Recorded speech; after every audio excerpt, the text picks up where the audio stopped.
भक्तों, चाहे जो हो जाए, लेकिन उत्पन्ना एकादशी के दिन गाय माता को चुपचाप से खिला देना, यह एक अमृत तुल्य चीज।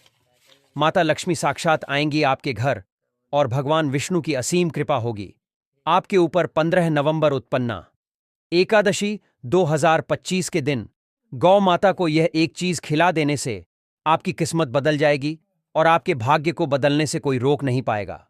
आज हम आपको ऐसी दुर्लभ जानकारी बताने जा रहे हैं। वास्तव में अगर आप उत्पन्ना एकादशी के दिन अगर आप यह उपाय कर लेते हो तो यकीनन आप पर श्री विष्णु भगवान तथा माता लक्ष्मी की असीम कृपा होगी और आप धनवान बन जाओगे। चलिए जानते हैं। उत्पन्ना एकादशी के दिन चुपचाप गाय को खिला दें। ये एक छोटी सी चीज करोड़पति भी अरबपति होंगे। सभी संकट और आसान से मुक्ति, मृत्युदंड, पितृदोष तुरंत होगा। पूरे साल आपके भरे रहेंगे। अन्य धन के भंडार यूं कहे कि आपकी 7 पुश्त तक करेंगी। रुपयों पैसों पर राज बैंक बैलेंस बढ़ता चला जाएगा। आपके घर में वेतन है वह कभी खर्च नहीं होगा और बढ़ता ही जाएगा। सभी दुख दर्द संकट कष्ट दूर हो जाएंगे दूर और सभी सुख आपके कदमों में आ जाएंगे। सभी सुख आपके कदम चूमेगी। यदि आप यह एक छोटी और खास चीज चुपचाप गाय को खिला देते हैं तो तत्काल गरीबी आपके जीवन से खत्म हो जाएगी। योग से राजा बन जाता है और 33 कोटि देवी देवताओं को धारण करने वाली गौ माता की असीम कृपा व्यक्ति पर आजीवन बसती है। व्यक्ति के घर में कभी भी अन्य धन वस्त्र की कमी नहीं होती। अन्य धन के भंडार व्यक्ति के घर में भरे रहते हैं। एकादशी के दिन गाय का यह उपाय करने से व्यक्ति के जीवन से तत्काल गरीबी खत्म हो जाती है। तो भक्तों, कौन कौन से बेगौ माता से जुड़े खास और महत्वपूर्ण उपाय हैं जिन्हें यदि एकादशी के दिन कर लेते हैं तो भक्तों, गाय का उपाय बताने से पहले मैं आपको उत्पन्ना एकादशी पूजा के बारे में थोड़ा सा जानकारी दे देता हूं कि उत्पन्ना एकादशी कब है और इस महीने में किस तारीख को पड़ रही है। 14 या 15 नवंबर को हॉट किस दिन का उत्पन्ना एकादशी के दिन आपको पवित्र नदी में स्नान करना है भक्तों। जिस दिन का इंतजार दुनिया भर के हर पंडित, एस्ट्रोलॉजर और हर हिंदू भाई हैं को रहता है, वह दिन अब आ गया है। भक्तों, आपकी जानकारी के लिए बता दें, हिंदू धर्म में उत्पन्ना एकादशी बहुत ही धूमधाम से मनाई जाती है। भक्तों, आगे बढ़ने से पहले अगर आप भी चाहते हैं कि लक्ष्मी माता का आशीर्वाद आप पर बना रहे तो इस वीडियो को एक लाइक करें और आपके अपने चैनल को सब्सक्राइब कर लें और कमेंट बॉक्स में जय लक्ष्मी माता जरूर लिखें और साथ ही आप अपनी राशि को कमेंट बॉक्स में जरूर लिख दें, क्योंकि हम राशि से जुड़ा भाग्य भी बताते हैं और भाग में चल रही परेशानियों को तत्काल दूर करने के लिए आसान से आसान उपाय भी बताते हैं। इसलिए आप अपनी राशि कमेंट बॉक्स में जरूर लिख दें। इसमें सबसे पहले भगवान विष्णु तथा माता लक्ष्मी की और उनकी विधि विधान से पूजा की जाती है। गौ माता की पूजा की जाती है, लेकिन इनमें सबसे ज्यादा महत्व उत्पन्ना एकादशी का माना जाता है। शास्त्रों में, वेद पुराणों में साफ साफ लिखा हुआ है, उत्पन्ना एकादशी भगवान विष्णु और माता लक्ष्मी जी का आशीर्वाद प्राप्त करने का सबसे सुनहरा दिन होता है। इस दिन भगवान विष्णु जी तथा माता लक्ष्मी जी बहुत ही ज्यादा प्रसन्न मुद्रा में होते और अपने दोनों हाथों से अपने भक्तों पर कृपा बरसाते हैं। एक तरफ भक्तों मान्यता है, उत्पन्ना एकादशी के दिन जो चंद्रमा होता है वह अन्य दिनों के मुकाबले सबसे ज्यादा प्रकाशमान होता है। उत्पन्ना एकादशी के दिन भगवान विष्णु जी और माता लक्ष्मी जी की पूजा की जाती है और सूर्य देवता को अर्घ्य दिया जाता है। महिलाएं उत्पन्ना एकादशी का व्रत रखती हैं।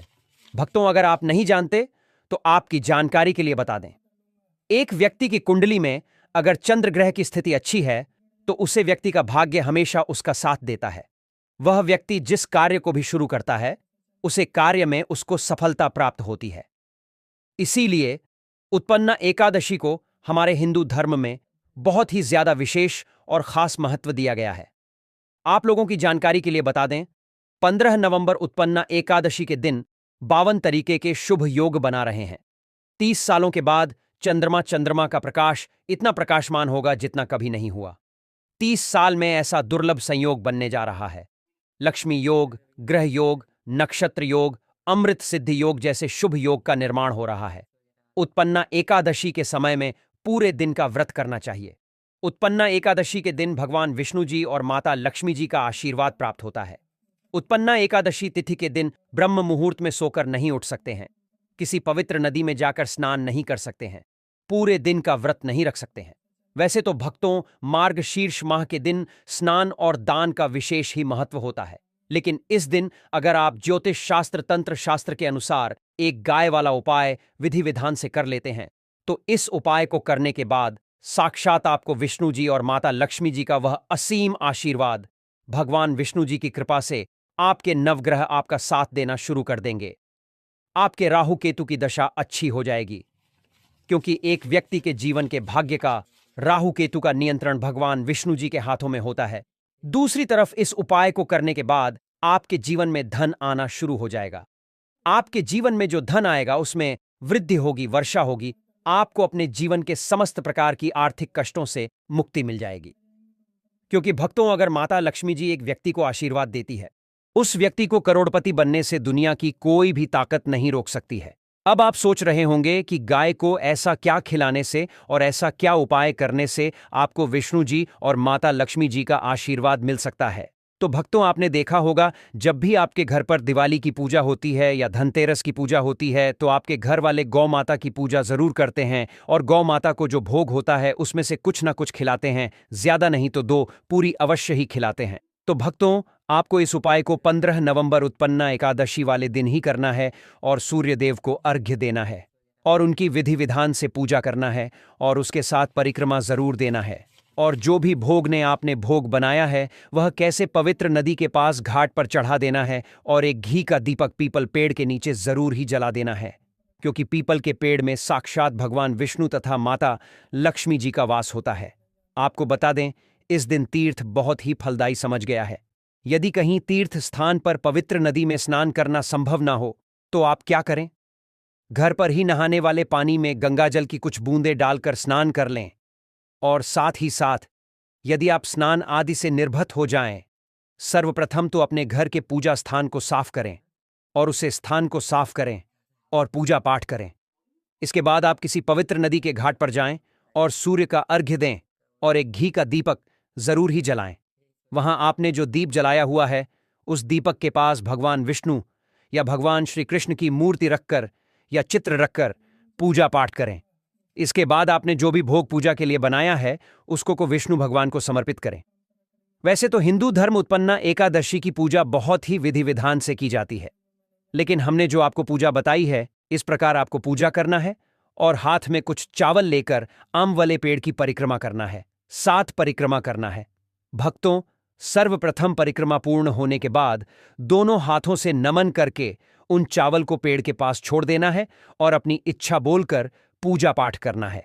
पूजा पाठ पूर्ण होने के बाद दीपदान करने से सभी मनोकामनाएं पूर्ण हो जाती हैं।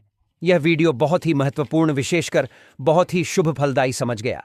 उत्पन्ना एकादशी के दिन और इस दिन समझ जाता है, अर्पण पिंड दान करने से पूर्वजों की आत्मा को शांति मिलती है और उनको मोक्ष मिलता है। और आपको बता दें इस बार क्योंकि इस वीडियो में आपको गौ माता से जुड़े उपाय के बारे में बताने वाले हैं, जिन्हें करने से आपके जीवन के जो भी दुख दर्द संकट है या कामयाबी होने में कोई बधाई आ रही है, सभी से छुटकारा मिलने वाला है।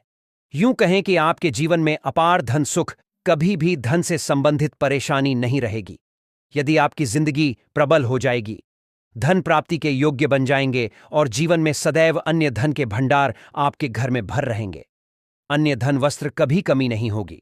आपको बता दें, इस उत्पन्ना एकादशी विष्णु भगवान की पूजा के साथ साथ हनुमान जी, मंगल देवता और भगवान शनिदेव की भी पूजा जरूर करनी चाहिए। आपको बता दें कि इस दिन यदि आप हनुमान जी और मंगल देवता भगवान शनिदेव की पूजा करते हैं तो मंगल का ग्रह जनित दोष भी दूर हो जाता है। व्यक्ति के जीवन में धन सुख संपत्ति की प्राप्ति हो जाती है। समस्त मनोकामना व्यक्ति की पूर्ण हो जाती है। भक्तों, साथ ही जो नए साल का एक उपाय तो जरूर करना है। गाय का उपाय बताने से पहले एक उपाय आपको बता दें। क्या करें कि शाम के समय आंवले के पेड़ के नीचे आपको सरसों का चौमुखी दीपक, आटे का दीपक बनाना है। चौमुखी दीपक में आगे की बाती लगाकर सरसों के तेल का दीपक जला देना है। आटे का दीपक बनाएं। जो मुख्य तेल डालें उसमें बाती ही डालें। लाल वाली कलावे की दीपक जला दें। 4-4 बाती लगाकर चारों दीपक मतलब 4 भाग उसके बन जाए। हर एक भाग को जलाएं और बीच में 2 सबूत फूल वाले लौंग भी डाल दें। फिर देखिए कैसे चमत्कार आपके जीवन में होता है। शाम के समय जलाकर उसे छोड़ें। मनोकामना मांगकर छोड़ दें भक्तों। ये गौ माता वाला उपाय बहुत ही प्रभावशाली उपाय बताया। मैंने आपको इस उपाय को जरूर करें। बहुत ही लाभकारी उपाय बताया है। बहुत ही आपको लाभ देगा यह उपाय। और अब बात करें गौ माता से जुड़े कौन कौन से उपाय आपको इस दिन मतलब गाय से जुड़े, जिन्हें करने से व्यक्ति को 7 पीढ़ियों तक बैंक बैलेंस की कमी नहीं होती, दुख दर्द संकट कष्ट दूर हो जाते हैं और सभी सुख व्यक्ति के कदमों में आ जाते हैं। तो भक्तों, उत्पन्ना एकादशी के दिन आपको गौ माता की पूजा अवश्य करना है और गौ माता को जो भोग उत्पन्ना एकादशी के लिए बनाया गया था उसे भोग से 2 पूरी जरूर ही खिला देनी है। सूखी पूरी नहीं खिलाना है। पूरी के ऊपर आप मिठाई या कोई सब्जियां हलवा जो भी बनाया है वह आपको गौ माता को जरूर ही खिलाना है। भक्तों, हर एक और मांगलिक काम में गौ माता या उनसे जुड़ी चीज जैसे गाय का गोबर, गोमूत्र, गाय का दूध अथवा गाय के दूध से बना घी जरूर शामिल करें। इससे आपको पुण्य भाव की प्राप्ति होगी। सनातन परंपरा के अनुसार जिस घर में गाय होती है उसे घर से जुड़े सभी वास्तु दोष स्वयं खत्म हो जाते हैं, क्योंकि पंचम्या के बिना कोई भी पूजा पाठ और हवन सफल नहीं होता।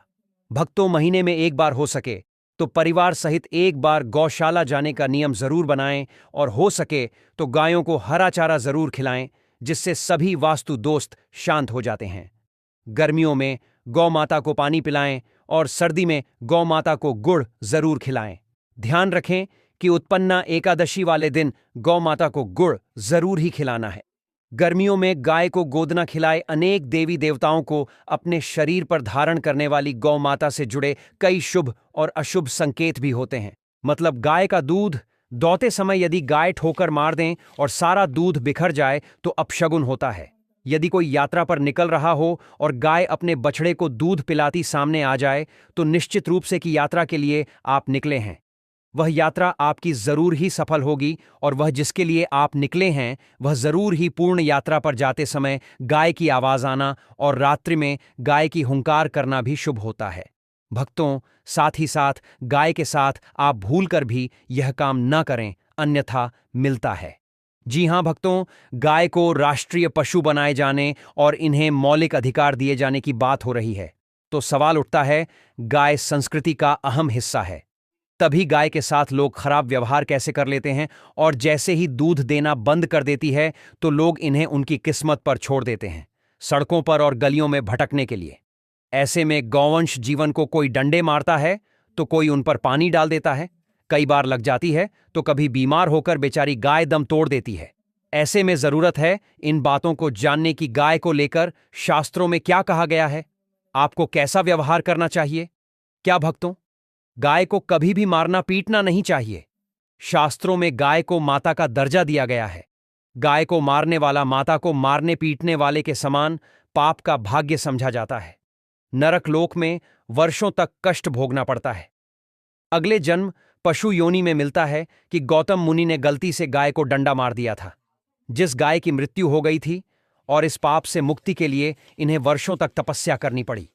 भगवान श्री कृष्ण जी ने बैल स्वरूप में आए वृद्ध आश्रम का वध कर दिया था, जिससे मुक्ति के लिए भगवान श्री कृष्ण को संपूर्ण तीर्थ को एक कुंड में बुलाना पड़ा और इस कुंड में स्नान से वह पाप मुक्त हो गए थे। यह भक्तों साथ ही साथ पानी पी रही गाय को भागते हैं।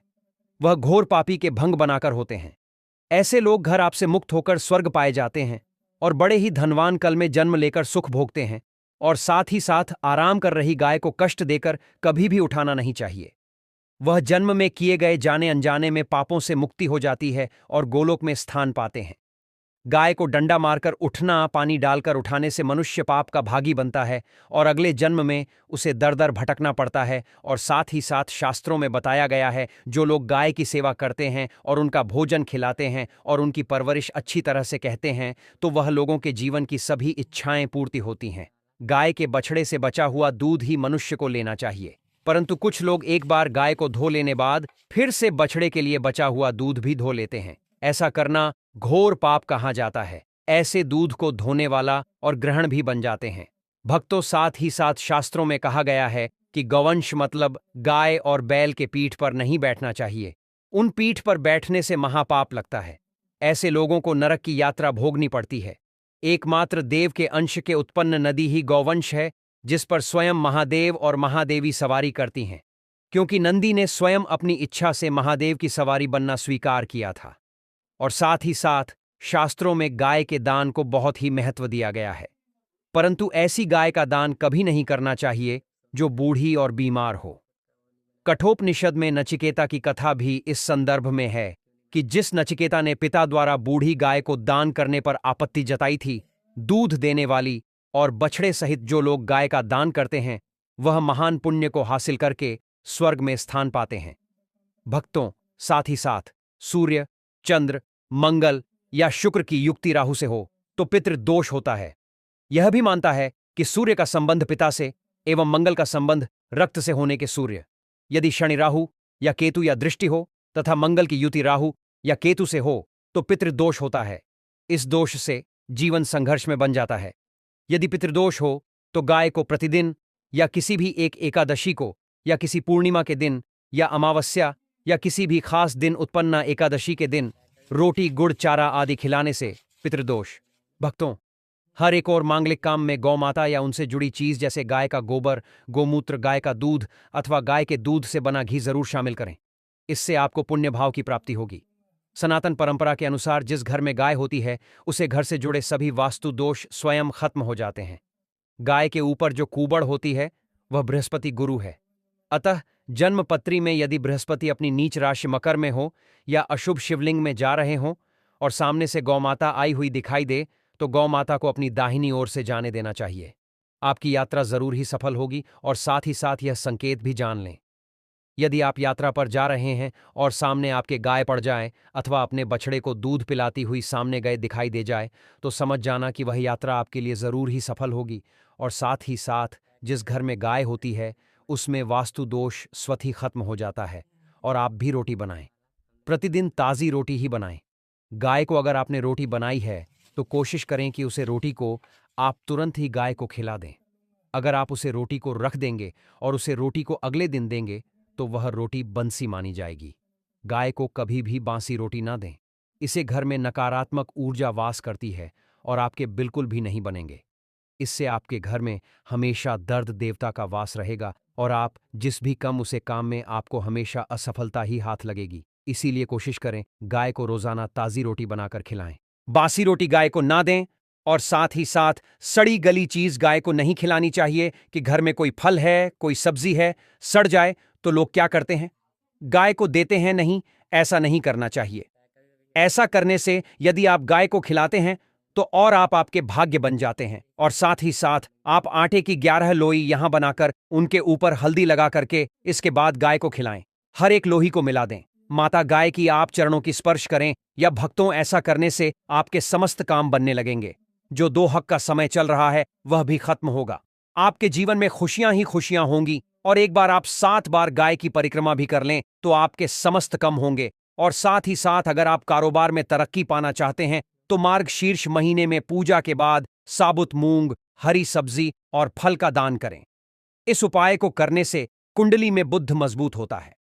अगर आप कुंडली में चंद्रमा मजबूत करना चाहते हैं तो मार्गशीर्ष महीने में अपनी आर्थिक स्थिति के अनुसार सफेद वस्त्र का दान करें। इन चीजों के दान से शुभ कार्यों में सफलता मिलती है। अगर आप करियर और कारोबार को नया आयाम देना चाहते हैं तो सेब का दान करें। इस उपाय को करने से कुंडली में सूर्य मजबूत होता है। अगर आप कुंडली में शनि मजबूत करना चाहते हैं या शनिदेव की कृपा पाना चाहते हैं तो मार्गशीर्ष महीने में काले तिल, उड़द की दाल, चमड़े के चप्पल और जूते आदि चीजों का दान करें। कुंडली में गुरु मजबूत करने के लिए मार्गशीर्ष महीने में विधिपूर्वक भगवान विष्णु की पूजा करें। साथ ही पीले रंग के कपड़े, हल्दी, बेसन, पका केला और पपीता आदि चीजों का दान करें। साथ ही मानसिक और पद प्रतिष्ठा में वृद्धि होती है। भक्तों, यह तमाम जानकारी जन रुचि को ध्यान में रखकर दी जा रही है। वास्तुशास्त्र के उपाय को अपनी आस्था और विश्वास पर आजमाएं। हमारा चैनल इस वीडियो के द्वारा किसी भी प्रकार का कोई दावा नहीं करता है। आज की यह जानकारी अगर आपको पसंद आई हो तो इस वीडियो को एक लाइक करके आपके अपने चैनल को सब्सक्राइब कर लें और बेल नोटिफिकेशन को ऑन एल पर सेट जरूर करें। जय श्री राम।